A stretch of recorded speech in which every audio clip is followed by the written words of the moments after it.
ओ मेरा नबी मेरा नबी मेरा नबी बोलो ना।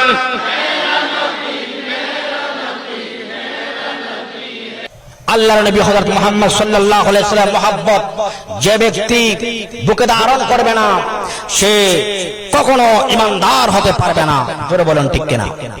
যেমন হাদিস শরীফের মধ্যে রয়েছে, এই হাদিস বুখারী শরীফের মধ্যে রয়েছে, আন আনাস রাদিয়াল্লাহু তাআলা আনহু قال قال رسول الله صلى الله عليه وسلم হযরত আনাস রাদিয়াল্লাহু তাআলা আনহু থেকে বর্ণনা তিনি বলেন, আল্লাহর নবী হযরত মুহাম্মদ সাল্লাল্লাহু আলাইহি ওয়াসাল্লাম ইরশাদ করেছেন, লা ইউমিনু আহাদুকুম হাত্তা আকুনা আহাব্বা ইলাইহি মিন ওয়ালিদিহি ওয়া ওয়ালাদিহি ওয়ান নাসি আজমাইন। আল্লাহর নবী হযরত মুহাম্মদ সাল্লাল্লাহু আলাইহি ওয়াসাল্লাম ইরশাদ করেছেন, হে মানব জাতি শোনো, ও আমার উম্মতরা শোনো, তোমরা ততক্ষণ পর্যন্ত পরিপূর্ণ ঈমানদার হতে পারবে না যতক্ষণ পর্যন্ত তোমরা আমি রাসূলকে তোমরা তোমাদের মা বাবার চাইতে, তোমাদের সন্তান সন্ততির চাইতে এবং সমস্ত আত্মীয় স্বজন থেকে যতক্ষণ পর্যন্ত তোমরা আমি রাসূলকে ভালোবাসবে না ততক্ষণ পর্যন্ত তোমরা পরিপূর্ণ ঈমানদার হতে পারবে না। এজন্য আমার নবীর মহব্বত অবশ্যই অন্তরের মধ্যে ধারণ করতে হবে, তাহলে আমাদের ঈমান পরিপূর্ণ হবে। জোরে বলুন সুবহানাল্লাহ। একদিন হযরত ওমর রাদিয়াল্লাহু তাআলা বলেন, ইয়া রাসূলুল্লাহ, ইয়া হাবিবাল্লাহ, আমি আপনাকে সবচেয়ে বেশি মহব্বত করি ইয়া রাসূলুল্লাহ, তবে আমি আমার প্রাণ থেকে মহব্বত করি না। তখন আল্লাহর নবী বললেন, ওগো ওমর, তোমার ঈমান এখনো পরিপূর্ণ হয় নাই।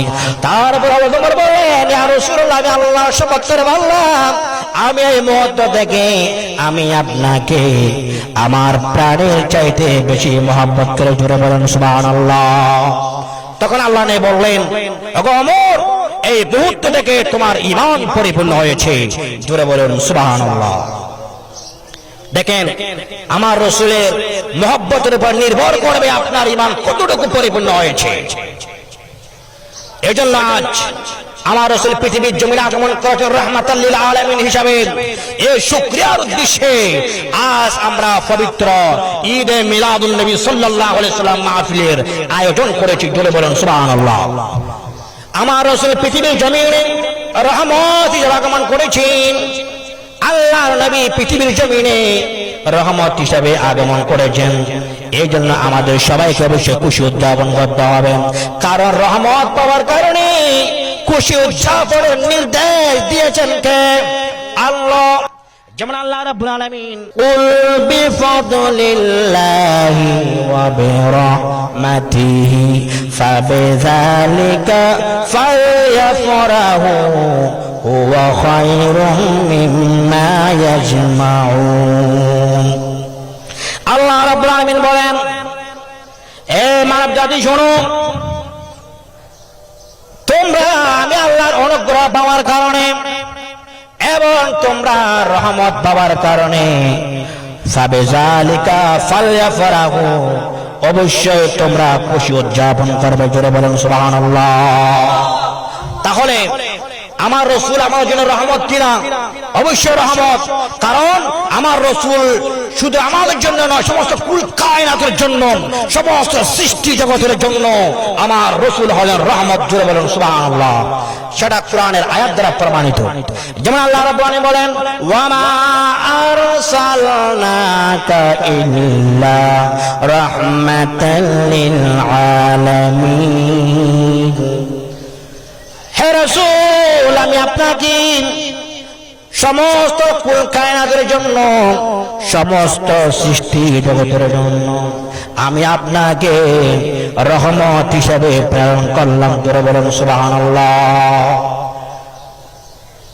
এজন্য আমরা আমার রাসূল পাক সাল্লাল্লাহু আলাইহি ওয়াসাল্লাম পৃথিবীর জমিনে শুভাগমন করেছেন, এটা আমরা সবাই আনন্দিত। কোন মুসলমান আমার রাসূলের শুভাগমনে আনন্দিত না হয়ে পারে না, কারণ আমার রাসূল পৃথিবীতে আগমন করবেন, আমার রাসূলের জন্ম বৃত্তান্ত নিয়ে আলোচনা করেছেন স্বয়ং আল্লাহ। জোরে বলেন সুবহানাল্লাহ। আল্লাহ রাব্বুল আলামিন একটা জলসার আয়োজন করলেন। ওই জলসার মধ্যে আল্লাহ রাব্বুল আলামিন সমস্ত নবী রাসূলদের থেকে অঙ্গীকার নিয়েছেন। যেমন আল্লাহ রাব্বুল আলামিন বললেন, ওয়া ইয আখাযাল্লাহু মিসাকান নাবিয়্যিন, যখন আল্লাহ রাব্বুল আলামিন সমস্ত নবী রাসূলদের থেকে যখন অঙ্গীকার নিয়েছেন, এরপর আল্লাহ বলেন, লামা আতাইতুকুম মিন কিতাবিন ওয়া হিকমা, এ নবী রাসূলরা, আমি তোমাদেরকে কিতাব এবং হিকমত দিয়ে দেব। আল্লাহ রাব্বুল আলামিন বলেন, এরপরে আমার রাসূল তোমাদের মধ্যে আগমন করবেন। এরপর আল্লাহ রাব্বুল আলামিন বলেন, লা তুমিনুন্না বিহি ওয়া লা তানসুরুন্নাহু, তোমরা আমার নবী হযরত মুহাম্মদ সাল্লাল্লাহু আলাইহি সাল্লামের উপর ঈমান আনবে এবং তাকে সহযোগিতা করবে। এরপর আল্লাহ রাব্বুল আলামিন বলেছেন, ক্বালা আআকরারতুম ওয়া আখাযতুম আলা যালিকুম ইসরি, ওগো নবী রাসূলেরা, আমি তোমাদের থেকে যে অঙ্গীকার গ্রহণ করেছি ওই অঙ্গীকার কি তোমরা মেনে নিয়েছো? তখন সমস্ত নবী রাসূলরা বললেন, ক্বালু আকরারনা, আয় আল্লাহ রাব্বুল আলামিন, আমরা আপনার এই অঙ্গীকার মেনে নিলাম।